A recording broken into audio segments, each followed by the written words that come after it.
Welcome friend, युक्ति IAS पर आप सभी लोगों का स्वागत है। आज डिकोड सीरीज में हम लोग बात करने वाले हैं अंतर्राष्ट्रीय रूप से जो महिलाएं चर्चित रही हैं 2022 और 23 के दरमियान अभी तक, 2022 और 23 के बीच में अभी तक, उसमें जो महत्वपूर्ण प्रश्न जहां से प्रश्न पूछे जा सकते हैं विभिन्न प्लेटफॉर्म विभिन्न एग्जाम में, उससे रिलेटेड बात होगी। यह एपिसोड 5 चल रहा है डिकोड सीरीज का, और भी हम लोग धीरे धीरे इनरिच करते जाएंगे सारी चीज़ों को। इससे रिलेटेड एमसीक्यू टेस्ट सीरीज आप शामिल हो सकते हैं। रात के 10:30 PM में डेली होता है टेस्ट, टेलीग्राम टेस्ट सीरीज चलता है। तो आप टेलीग्राम से जुड़ सकते हैं, उसके लिए लिंक आपको दिए रहते हैं description box, comment section box में, तो आप जुड़ सकते हैं। युक्ति आईएएस का ऐप डाउनलोड कीजिएगा, गूगल प्ले स्टोर से, ऐप स्टोर से डाउनलोड कर सकते हैं। और इसमें जो टॉपिक कराया जाएगा वो इम्पोर्टेंट टॉपिक होगा, ऑल कम्पिटिटिव एग्जाम होगा। और यह आपको डीसीए के जो पैकेज है उसमें ऐड करके आपको decode series free of PDF दिया जाएगा। तो आप लोग डीसीए जो सीरीज खरीदे होंगे आप उनको लाभ मिलेगा, जो पहले का स्टूडेंट है और जो नए हैं वो उनको अब लगातार मिलता रहेगा। डाउनलोड युक्ति आईएएस ऐप, अंगदान युक्ति आईएएस के नाम हमारा टैगलाइन है। आप जुड़ सकते हैं और इससे लाभ प्राप्त कर सकते हैं। चलिए नेक्स्ट हम लोग बात करेंगे। आप युक्ति आई से जुड़ते हैं प्लेटफॉर्म से तो बहुत सी चीज़ें आपको अवेलेबल होंगी। आपको टेस्ट सीरीज यहाँ मिल सकता है, सभी test series Hindi English medium में, यूपीएससी स्टेट पीसीएस और ऑल गवर्नमेंट कॉम्पिटिटिव एग्जाम भी आपको यहाँ प्राप्त होगा। तो युक्ति आई इसका ऐप एक बार जरूर डाउनलोड करके देखिए, क्या स्पेशल आप लोग के लिए वन सॉल्यूशन लेकर आया है युक्ति आई। तो उसका लाभ आप लोग लीजिए, जरूर लेना चाहिए। लाइक शेयर सब्सक्राइब जरूर कीजिए युक्ति आईएएस के प्लेटफॉर्म को। टेलीग्राम चैनल से लिंक अब दिया हुआ है, आप उससे जुड़ सकते हैं, या तो इस बार कोड को स्कैन कर सकते हैं गूगल स्कैनर से, तो आप इसको स्कैन करके भी हमसे जुड़ सकते हैं। इस प्रकार का लोगो मिलेगा, या विजिट कर सकते हैं live.yuktiis.in, जिनका डेस्कटॉप मोड है, या तो आप लैपटॉप पर पढ़ते हैं तो आप उससे भी चीज़ों को प्राप्त कर सकते हैं वहाँ से। चलिए नेक्स्ट हम लोग बात करेंगे। आज का पहला प्रश्न क्या है, हंगरी की प्रथम महिला राष्ट्रपति कौन है। तो इससे संबंधित देखिए, जब भी पहला कोई भी होता है, पहली घटना होती है, वहाँ से प्रश्न आपको एग्जाम में पूछा जाता है। जितने भी कम्पिटिटिव एग्जाम है आपको याद रखिएगा, जब भी फर्स्ट होगा देश में, विदेश में, या किसी संस्था में, या तो इस प्रकार कोई भी फर्स्ट घटना हो रही होगी, उससे प्रश्न आपको पूछे जाने की संभावना रहती है। और खासकर उन देशों के साथ जिसके साथ भारत के रिश्ते बेहतर है, वहाँ से प्रश्न आपको जरूर पूछे जाते हैं। उसी को ध्यान में रखकर ये काम करना है आप लोग को। तो हंगरी की पहली प्रथम महिला राष्ट्रपति कौन है, इसका उत्तर अभी आप लोग दे सकते हैं। ये दोनों एमसीक्यू सीरीज टाइप का भी बना दिया गया है, ताकि एक साथ सभी चीज़ें कराई जा सके डिकोड सीरीज में। जहाँ होगा एक्सप्लेनेशन का मैं वहाँ एक्सप्लेनेशन करूँगा, जहाँ पर लगे एमसीक्यू सीरीज के तौर पर भी शामिल। ये बहुत ही होलिस्टिक चीज़ों को कवर करेगा, तो इसमें जितने लोग शामिल होंगे उनको लाभ ही मिलने वाला है। और 10 से 15-20 मिनट में इन सब चीज़ों को समाप्त कर दिया जाएगा। तो याद रखिएगा, इनके प्रथम जो महिला, हंगरी की प्रथम महिला राष्ट्रपति है कैटलिन नोवाक है। उनका नाम आप लोग को याद रखना है, ये आप लोग को मिल जाएगा। कैटलिन नोवाक इनका नाम है। आपको इनके संदर्भ में चीज़ें हैं कि हंगरी की प्रथम राष्ट्रपति कौन बनी है, कैटलिन नोवाक। इसके संदर्भ में आगे और की जानकारी आपको क्या चाहिए, इसके अतिरिक्त जानकारी और भी क्या चाहिए, देखिए मैपिंग जो दिया जाता है आप लोग जरूर याद रखिएगा। मैप से बहुत से प्रश्न आपको सॉल्व किए जा सकते हैं। जैसे आपको 12 फरवरी को बीपीएससी का एग्जाम हुआ, मैप से बहुत सी चीज़ों को कवर किया जा सकता है। अभी मैं दिखाऊंगा वो कहाँ से कवर हुआ था। ऐसे ही मैप आप लोग को कवर करते चलना है। जैसे हंगरी का देखिए, हंगरी यहाँ है तो उसके आसपास के जो देश है उसको आपको कवर करना है। अब देखिए अल्बाना का यहाँ सागर है, इससे भी आपको याद रखना है। इसी तरीके से आपको चीज़ें आपको साथ में चलते चलना है। जो तो यूरोप में स्थित यूरोपियन संघ का एक सदस्य देश है हंगरी, तो याद रखिएगा यूरोपीय संघ का एक सदस्य देश। तो यूरोपीय संघ से जो भी ये प्रश्न आपको पूछे जा सकते हैं। तो इसकी राजधानी क्या है, बुडापेस्ट है। और देखिए बुडापेस्ट आपको बहुत से एग्जाम में, वनडे एग्जाम में यह प्रश्न पूछा जाता है। इसी तरह मध्य यूरोप में डेन्यूब नदी देखिए मैदान में स्थित है, डेन्यूब नदी आपको याद रखिएगा, इसके मैदान में स्थित यह देश है। तो यह डेन्यूब नदी के संदर्भ में प्रश्न पूछा जाता है, किस देश में बहती है। तो एक हंगरी आपको देश यह होगा। उसके बाद देखिए इसके पूर्व में क्या है, रोमानिया है। इसके पूर्व में देखिए रोमानिया है ना। उसके बाद पश्चिम में कौन है, ऑस्ट्रिया है। ऑस्ट्रिया देखिए ऑस्ट्रिया है। उसके चेकोस्लाविया था दक्षिण में। उत्तर में कौन है, स्लोवाकिया। तो उत्तर कौन है, स्लोवाकिया है। और दक्षिण में यूगोस्लाविया है। देखिए यहाँ पे यूगोस्लाविया आपको यहाँ मिल जाएगा। तो ध्यान रखिएगा, ये सब चीज़ें आपको प्रश्न में पूछेगा। हंगरी की मुद्रा क्या है? फॉरेंट, याद रखिएगा, फोरेंट। इस प्रकार से आपको कम से कम इसके सब पार्ट याद रखना है। यहाँ से और भी जानकारी आप प्राप्त कर सकते हैं।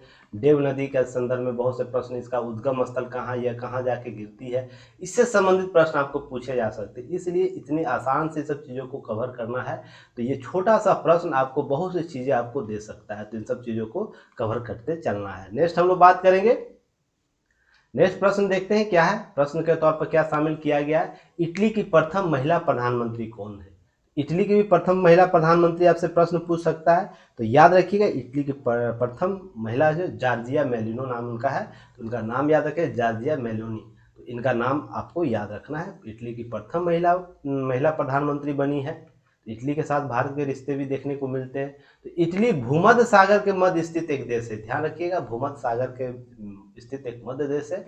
इटली के पश्चिमी यूरोप में भाग माना जाता है, पश्चिमी यूरोप का यह भाग माना जाता है, जो कि फ्रांस, स्विट्जरलैंड, ऑस्ट्रिया, स्लोवेनिया और वेटिकन सिटी और साना मारिनो के अंतर्राष्ट्रीय जो अंतर क्षेत्रीय राज्य है उसके साथ भूमि साझा करती है। तो किन देशों के साथ करती है? फ्रांस, स्विट्जरलैंड, ऑस्ट्रिया, स्लोवानिया और वेटिकन सिटी। ध्यान रखिएगा। इटली की मुद्रा क्या है? यूरोप है।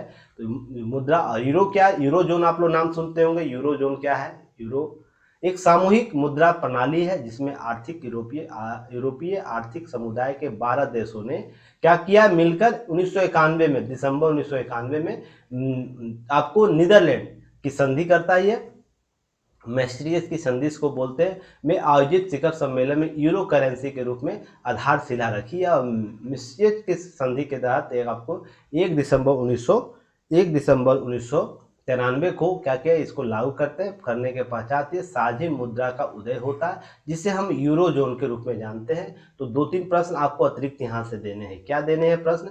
यूरो जोन के वर्तमान यूरोपियन संघ में कुल कितने देश हैं? इस प्रकार के प्रश्न का उत्तर आप लोग को भी देते रहना है, ताकि आप लगे कि हाँ लाइव एक्टिव चीज़ों को कर रहे हैं। कि यूरोपियन संघ में कुल कितने देश है? सबसे इस सब पर मैंने पहले भी चर्चा किया है, ऐसा नहीं कि पहली बार आप लोगों को पढ़ा रहा हूँ। यूरोपियन सबसे नवीनतम सदस्य कौन बना है? न्यूनतम सदस्य कौन बना है यूरोपीय संघ का? साथ ही साथ यूरोजोन में टोटल कितने सदस्य हैं? टोटल कितने सदस्य हैं? इसलिए कुछ चीज़ें मैं स्वयं में छिपा लूंगा, इसलिए कि आप लोग का भी रिवाइज होते चलना चाहिए कि जो चीज़ें पढ़ाई गई क्या रिकॉल हो रहा है या नहीं हो रहा है।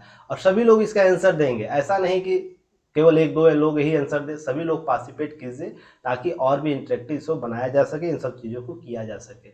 अब देखिए, इटली के बारे में 2-3 चीज़ें और जानकारी मैप से आपको जाननी चाहिए। ये किस सागर के बीच है? तो ये आपको तस्मानिया, एड्रियाटिक सी, और आपको ध्यान रखें गल्फ ऑफ टर्नाटो, इसको आपको लेबनियन सी, ये सब सी का नाम याद रखना है, ताकि आपको एग्जाम में प्रश्न पूछे तो इसके बारे में बता सकते हैं।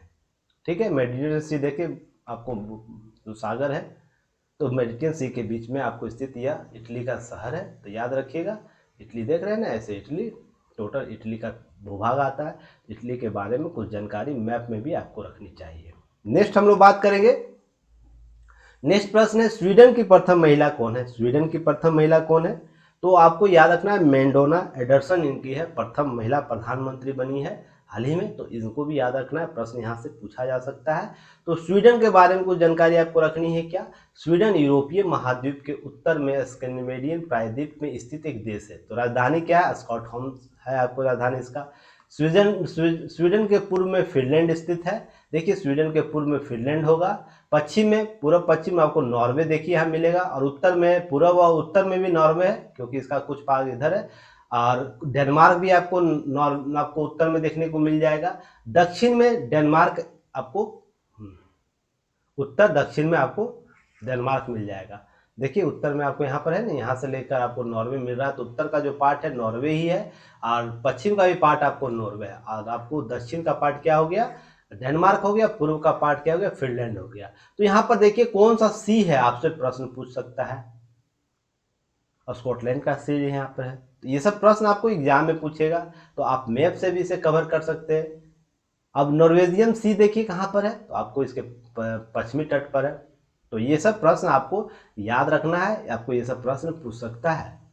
तो ये सब चीज़ों को साथ में करते चलना है। नेक्स्ट है तंजानिया की प्रथम महिला कौन है? तंजानिया की प्रथम महिला राष्ट्रपति कौन बनी है हाल ही में? तो इनको याद रखना है। तो इनके लिए आपको याद रखना है कि कौन बनी है तंजानिया की प्रथम महिला राष्ट्रपति। तो याद रखिएगा सामिया सुलह हसन नाम उनका है। तो सामिया सुलूह हसन, सुलूह हसन है। याद रखने के लिए कुछ कीवर्ड होता है, उसे मैं याद करता हूँ, इसीलिए सामिया सुलूह हसन इसको इनका याद है पूरा नाम। तो इनको याद रखना है किस तरीके से तंजानिया की प्रथम महिला राष्ट्रपति हैं।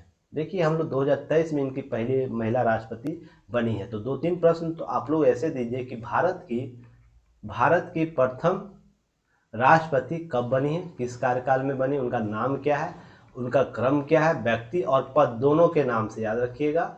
वर्तमान में भारत की कौन सी महिला राष्ट्रपति, उनका नाम, पद कौन सा है और वो किस जनजाति से आती है। तो ये सब प्रश्न आपको उत्तर देना है ताकि आपका सही चीज़ों को किया जा सके। याद रखिएगा तंजानिया एक संयुक्त गणराज्य अफ्रीकी महाद्वीप का एक पूर्वी भाग में स्थित, देखिए पूर्वी भाग में स्थित है। यह अफ्रीकी कंट्री का मैप है, देखिए यहाँ अफ्रीकी कंट्री है ना ग्लोब में, तो इसके पूर्वी भाग में स्थित है तंजानिया। तो इसे याद रखिएगा।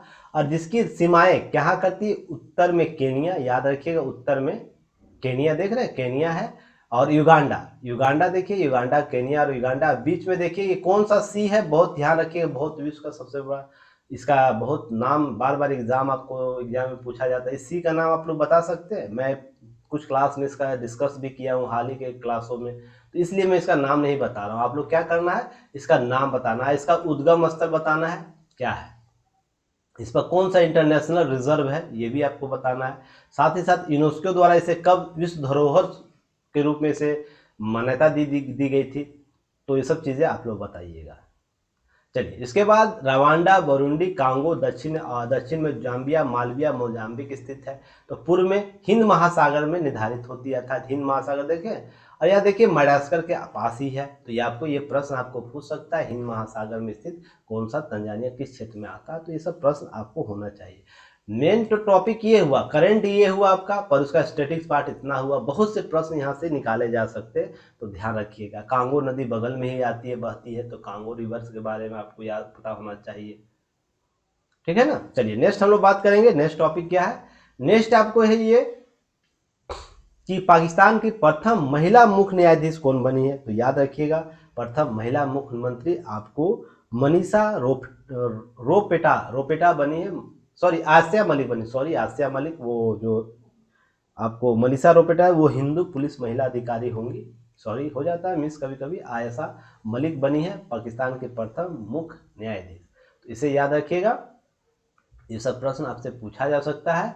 तो पाकिस्तान के शब्द का जन्म क्या हुआ, 1933 में कैम्ब्रिज विश्वविद्यालय के छात्र चौधरी रहमत अली के द्वारा दिया गया था। पाकिस्तान भारत से अलग हुआ है, 14 अगस्त 1947 को इसकी आज़ादी की गई थी, ध्यान रखिएगा। तो उस शब्द का, पाकिस्तान शब्द का कौन दिया था, चौधरी रहमत अली। ये कितनी बार आप लोग से एग्जाम में पूछा गया है। और तत्कालीन भारत के उत्तर पश्चिमी सीमा प्रांत, 4 प्रांतों जैसे सिंध, बलूचिस्तान, पंजाब, अफगान या सूबा या सरहद को मिलाकर एक अलग राष्ट्र की मांग की गई थी, जिससे पाकिस्तान का निर्माण हुआ। बहुत से घटनाक्रम घटी थी जो आपको मॉडर्न हिस्ट्री के क्लास में बताई भी जाती है। तो यहाँ पर ध्यान रखिएगा, एक पाकिस्तान के प्रथम हिंदू महिला पुलिस अधिकारी जिसका नाम मैंने अभी लिया था रोपेटा, उनको याद रखिएगा, मनीषा रोपेटा को। अब पाकिस्तान के बारे में कुछ जानकारी आप लोग को रखनी है, क्या, इसके प्रांत को देखिए, जम्मू कश्मीर जो प्रांत बोलता है, आज़ाद कश्मीर बोलता है, देखिए ये प्रांत है। ये बस जानकारी, बस, हालांकि ये ऑथेंटिक नहीं है पाकिस्तान का। हम लोग इंडिया चाहे जब इस पर दावा कर सकते हैं, जब चाहे जीत सकते हैं, पर यह संयुक्त राष्ट्र का मामला है, इसलिए हम लोग वेट एंड वॉच कर रहे हैं। तो इसमें सूबा प्रांत याद रखिएगा, सिंध प्रांत, बलूचिस्तान प्रांत याद रखिएगा, पंजाब। उसके बाद देखिए यहाँ पर आपको उसके खैबर पख्तून इसका नाम है। इस्लामाबाद देखिए इसकी राजधानी कहाँ है, देख सकते हैं आप। गिलगित, आपको जो गिलगित बल्तिस्तान है वो आपको याद रखिएगा। उसके बाद देखिए आपको बीपीएससी में आपको प्रश्न पूछा था ना, काबुल नदी कहाँ मिलती है, सिंध में आके मिल जाती है, देखिए सिंध में मिल जाती है। तो ये प्रश्न बीपीएससी में पूछा था। तो आप सोच के देखिए, मैप से ही प्रश्न आपको पूछे जा सकते हैं। तो आपको बहुत सी चीज़ें याद रखनी, जैसे यहाँ पर देखिए सिंध की सहायक नदियों में नाम दिया हुआ है आपको, जैसे रावी नदी है, चिनाब है, उसके ऊपर झेलम होगा, उसका इंडस जो नदी है वैली, उसके बाद बनास नदी, सतलज नदी, तो ये सब आपको याद रखनी चाहिए।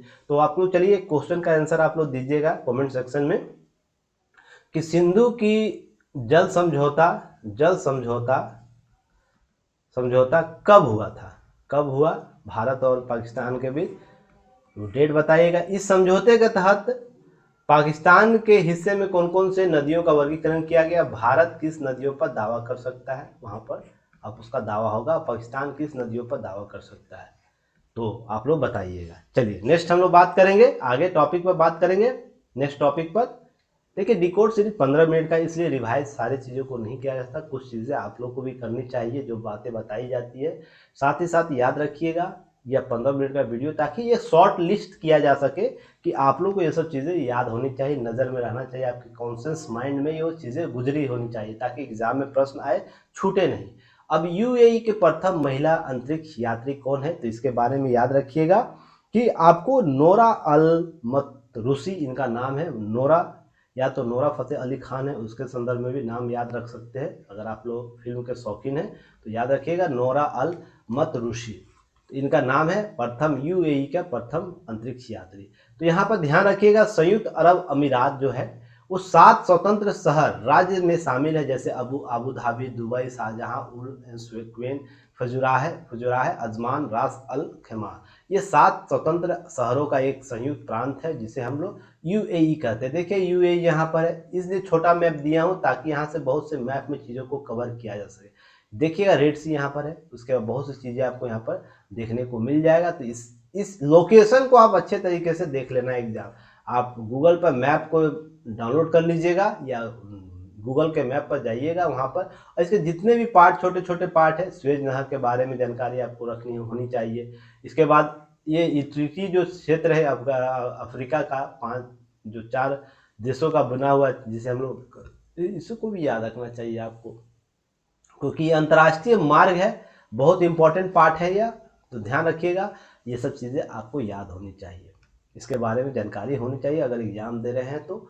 इसके बाद अबू धाबी संयुक्त अरब अमीरात का सबसे बड़ा अमीरात है जो 84% भूमि पर हिस्सेदारी रखती है। ध्यान रखिएगा अबू धाबी जो शहर है वो क्या है, संयुक्त अरब अमीरात का सबसे बड़ा शहर है जिसमें 84% भूमि कुल यूएई का आता है। तो समझ के रखिए, इसमें 200 द्वीप है, लगभग 700 किलोमीटर लंबी तट रेखा है, तो ध्यान रखिएगा। कभी भी प्रश्न आपको अबू धाबी से पूछ सकता है, अबू धाबी का निर्माण आपको कितने द्वीप से हुआ, 200 द्वीप है, यह ऑथेंटिक साइट से लिया गया है, यूएई के ऑफिशियल वेबसाइट से लिया गया। अगर कहीं किसी प्रकार का डाटा वेरिफिकेशन होता है तो सारे को गलत कीजिएगा, ये डाटा आपको ऑथेंटिक है, यूएई के वेबसाइट से लिया गया, अर्थात संयुक्त अरब अमीरात के वेबसाइट से लिया गया। बहुत जगह डाटा वेरिफिकेशन जब मैं कर रहा था, बहुत से डाटा इधर उधर जा रहा था, कहीं 150 लिख रहा था, कहीं 110 लिख रहा था, इसलिए आपको ध्यान रखिएगा 200 द्वीप है। अबू धाबी शहर संयुक्त अरब अमीरात का एक संघीय राजधानी है, तो यूएई की राजधानी अबू धाबी है। ये सब चीज़ें आपको याद होनी चाहिए, और यूएई हमारे देश के लिए कितना इंपॉर्टेंट है या यूएई के लिए हम लोग कितना इंपॉर्टेंट है आप लोगों को पता है, लगातार दैनिक जागरण में या तो बहुत जगह मैं इसे कवर करता हूँ। अब नेक्स्ट है आईएमएफ की प्रथम उप प्रबंध निदेशक। देखिए इससे प्रश्न पूछा जा चुका है, गोपीनाथ है, तो गीता गोपीनाथ, इनके बारे में अच्छी तरीके से जानकारी आपको होनी चाहिए। आईएमएफ एक अंतर्राष्ट्रीय संस्था है, याद रखिएगा। इसकी अभिकल्पना कब की गई, अभिकल्पना जुलाई 1944 में संयुक्त राज्य के न्यू हैम्पर शायर में संयुक्त राष्ट्र के ब्रेटन वुड्स सम्मेलन में की गई थी। और यह प्रश्न कितनी दफा पूछा आप लोग को पता होगा, जो लगातार प्रीवियस ईयर क्वेश्चन देखते होंगे उनको पता होगा। और इसके सदस्य देश 189 देश हैं। नोट याद रखिएगा, जब कोई देश अंतर्राष्ट्रीय मुद्रा कोष के सदस्य नहीं बनता है तब तक उसे विश्व बैंक की शाखा, अंतर्राष्ट्रीय पुनर्निर्माण एवं विकास bank, International Bank of Reconstruction of Development IBRD की सदस्यता नहीं मिलती है। तो मैंने आप लोगों को ये संस्था के बारे में जानकारी दी थी जब विश्व बैंक में पढ़ा रहा था उस समय। तो इस संस्था तभी आपको इस विश्व बैंक से लोन मिलेगा जब आप IMF के सदस्य रहेंगे, और IMF का सदस्य तभी आप बनिएगा जब आपको इन सब चीज़ों की वित्तीय संस्थान की जरूरत होती है। तो ध्यान रखिएगा, ये जरूरी है, ये पार्ट आपको इंपॉर्टेंट याद होना चाहिए, ठीक है। नेक्स्ट हम लोग बात करेंगे, नेक्स्ट है होंडुरास की प्रथम महिला राष्ट्रपति। ये भी है, बहुत महत्वपूर्ण है। पहली बार राष्ट्रपति बनी तो प्रश्न शायद आपसे कभी किसी एग्जाम में पूछा जा सके, तो ये सब चीज़ों को याद रखना है। तो ये कास्त्रो इनकी पहली महिला राष्ट्रपति है। तो सियो मारा कास्त्रो, तो इनका नाम आप अच्छे तरीके से याद रखिएगा। होंडुरास मध्य अमेरिकी स्थित देश है। देखिए, उत्तरी अमेरिका दक्षिणी अमेरिका को जोड़ता यह देश है, ध्यान रखिएगा। जब उत्तरी अमेरिका का मैप और दक्षिणी अमेरिका का मैप बनाइएगा ना, तो ये देश है ना, ये सब देश आपको यहाँ पर मिल जाएंगे। यहीं पर ये स्थित देश है होंडुरास, उसके बीच ग्वाटेमाला, एल सल्वाडोर, ग्वाटेमाला दक्षिणी पश्चिम में अल सल्वाडोर, दक्षिण पूर्व में निकागोरा, देखिए निकागोरा है ना, दक्षिणी प्रशांत महासागर है, प्रशांत नॉर्थ अटलांटिक महासागर है। और उसके बाद फोरका की खाड़ी, या यहाँ पर देखिए कैरेबियन खाड़ी भी बोलते हैं इसे। इसके बाद ध्यान रखिएगा उत्तर में होंडुरास की खाड़ी, यहाँ पर देखिए ले ऑफ होंडुरास है ना, उसका कैरेबियन सागर आपको नहीं निकागुआ है, सॉरी, होंडुरास की खाड़ी आपको उत्तर में है, सॉरी कभी हो जाता है उत्तर में, इसके उत्तर में होगा, ऊपर में यहाँ पे छोटा सा पार्ट होगा, होंडुरास की खाड़ी बोली जाएगी जिसे। राजधानी है तेगुसिगाल्पा, याद रखिएगा इनकी राजधानी है।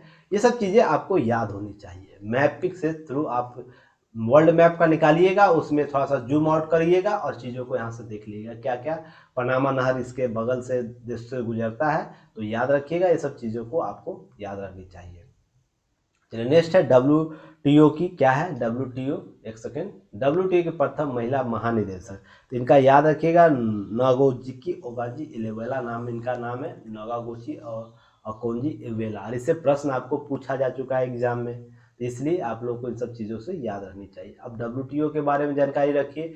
WTO निर्माण पृष्ठभूमि गेट के उरुग्वे दौरे, याद रखिए उरुग्वे दौरे जो 1986 से 94 तक चला था, की वार्ता से तैयार हुई है तथा 1 जनवरी 1995 में WTO का, वर्ल्ड ट्रेड ऑर्गेनाइजेशन का आपको स्थापना किया गया।